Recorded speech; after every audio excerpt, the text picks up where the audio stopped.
ഇന്ന് പൂഞ്ഞാർ ഇടവകയുടെ പൊതുയോഗം കൂടുകയുണ്ടായി. ഇടവകയിൽ വളരെ നല്ല രീതിയിൽ ശക്തമായൊരു പ്രാതിനിധ്യമാണ് ഇവിടെ ഉണ്ടായിരുന്നത്. അവർക്കിവിടെ ഉണ്ടായ പ്രശ്നത്തോടുള്ള വൈകാരികമായിട്ടുള്ള ഒരു വലിയ പ്രതിഷേധം വ്യക്തമാക്കുന്ന സാന്നിധ്യം, അത്ര കനത്ത സാന്നിധ്യം എന്ന് നമുക്ക് പറയാൻ ഇവിടെ ഉണ്ടായിരുന്നു. അവരെല്ലാവരും എന്നാൽ വളരെ പക്വമായിട്ട് മാന്യമായിട്ട് ഈ സംഭവത്തോട് പ്രതികരിക്കുകയും ഈ സംഭവം ഇനി ആവർത്തിക്കാതിരിക്കണം, അതിനെന്ത് ചെയ്യണം എന്നുള്ള കാര്യവും, അതോടൊപ്പം തന്നെ ഇപ്പോൾ വന്നിരിക്കുന്ന സംഭവത്തെ സംബന്ധിച്ച് നിയമപരമായിട്ട് ഗവൺമെന്റ് ഭാഗത്തുനിന്നും പോലീസ് അധികാരികളുടെ ഭാഗത്തുനിന്നും കുറെ കൂടി അവർ തീക്ഷ്ണമായി പ്രവർത്തിക്കുമെന്നൊരു പ്രതീക്ഷയും ഇതുവരെ ചെയ്ത കാര്യങ്ങളിൽ ഒരുമാതിരി സംതൃപ്തിയും ഒക്കെ അവർ പ്രകടിപ്പിച്ചിട്ടുണ്ട്. പക്ഷേ ഇത് ആവർത്തിക്കാൻ പാടില്ല. അതുകൊണ്ട് പോലീസിന്റെ പരിധിയിൽ കവിഞ്ഞു പോകുന്ന കാര്യങ്ങളാണെന്ന് തോന്നിയാൽ ഇത് NIAക്ക് വിട്ടുകൊടുത്ത് വളരെ ഗൗരവകരമായ രീതിയിൽ ഡീൽ ചെയ്യണം. കാരണം ഇതൊരു സിംഗിൾ ഇൻസിഡന്റ് അല്ല, ഇതൊരു പ്രശ്ന പരമ്പരയാണ്. ഇവിടെ കഴിഞ്ഞ ഏതാനും വർഷങ്ങളായിട്ട് നമ്മുടെ കുട്ടികളൊക്കെ അഭിമുഖീകരിക്കുന്ന പ്രശ്നത്തിന്റെ ഗൗരവം കൂടി മനസ്സിലാക്കിയാണ് അവർ പറഞ്ഞു. ഈ ഒരു പ്രശ്നത്തിന്റെ പേരിലല്ല. പിന്നെ അതോടൊപ്പം തന്നെ ഇതിന് എതിരായിട്ട് അല്ലെങ്കിൽ ഈ കേസിന്റെ ഒരു മൂല്യം കുറയ്ക്കാനാണോ എന്ന് സംശയിക്കുന്ന രീതിയിൽ കൗണ്ടർ കേസ് ഫയൽ ചെയ്യപ്പെട്ടിട്ടുണ്ട്. ആ കേസിന്റെ അകത്ത് വസ്തുതകൾ അറിഞ്ഞു മാത്രമേ എന്തെങ്കിലും മുമ്പോട്ട് പോകാൻ പറ്റുകയുള്ളൂ എന്നുള്ളത് കൊണ്ട് തന്നെ ആ കേസിൽ വസ്തുതയില്ല എന്ന് ഇവിടുത്തെ ജനം ഉറച്ചു വിശ്വസിക്കുന്നത് കൊണ്ട് അത് പിൻവലിക്കണമെന്ന് തന്നെയാണ് ശക്തമായിട്ട് ആവശ്യപ്പെട്ടിട്ടുള്ളത്. അത് പിൻവലിച്ച് നടപടികൾ എടുത്ത് ആവർത്തിക്കാതിരിക്കുവാനുള്ള ക്രമീകരണം, ഈ 3 സ്റ്റെപ്പാണ് അവരാവശ്യപ്പെട്ടിരിക്കുന്നത്.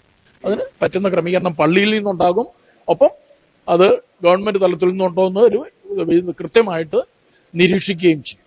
ഇടവജനങ്ങൾക്കെതിരെ എടുത്തേക്കുന്ന കേസ്, അതിന്റെ ഡീറ്റെയിൽസ് എന്താണ്? ഇവിടുത്തെ ഇടവജനങ്ങൾ 2 പേരുടെ പേര് പറഞ്ഞും കണ്ടാലറിയാവുന്ന 3 പേരുടെയും പേരിലാണ് ജാമ്യമില്ലാത്ത വ്യവസ്ഥകൾ ചേർത്ത് കേസെടുത്തിരിക്കുന്നത്.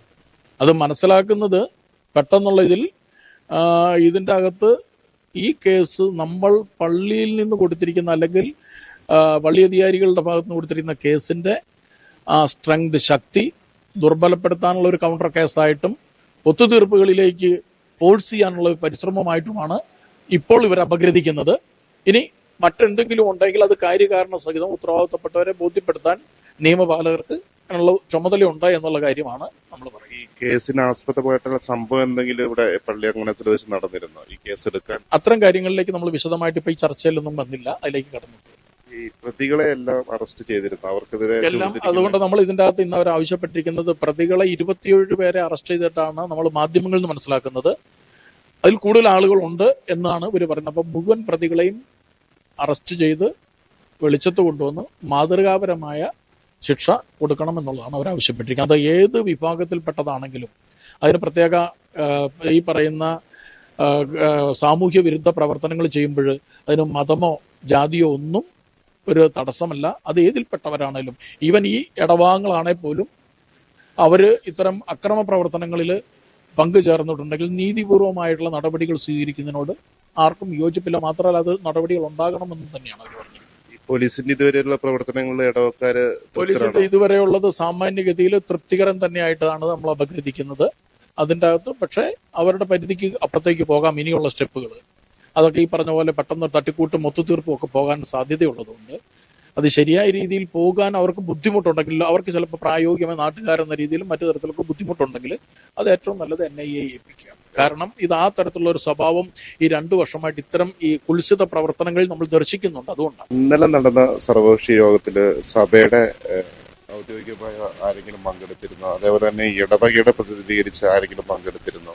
എനിക്ക് തോന്നുന്നു അത് സർവകക്ഷി യോഗം എന്ന് പറയുന്നെങ്കിലും അങ്ങനെ ഒരു സർവകക്ഷി യോഗമാണ് എല്ലാ കക്ഷികളും ഉണ്ടായിരുന്നത് എനിക്കറിയത്തില്ല.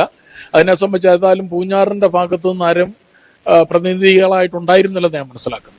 ഇരുപത്തിയേറെ വികാരിയച്ഛൻ പങ്കെടുത്തത് അത് എന്തിന്റെ അടിസ്ഥാനത്തിൽ? ഒരുപക്ഷെ അവർ വല്ലതും ആവശ്യപ്പെട്ട അച്ഛന്റെ ഒരു സാന്നിധ്യം വല്ലതും ആവശ്യപ്പെട്ടപ്പോൾ അച്ഛൻ അതിൻ്റെ അകത്ത് മറ്റൊന്നും ചിലപ്പോൾ ചിന്തിക്കാതെ ഒരു സൗഹൃദത്തിന്റെ കാര്യമായിരിക്കാം എന്ന് ചിന്തിച്ച് പോയതായിരിക്കും. അത് ഏതായാലും പൂഞ്ഞാറിനെ പ്രതിനിധീകരിച്ചല്ല.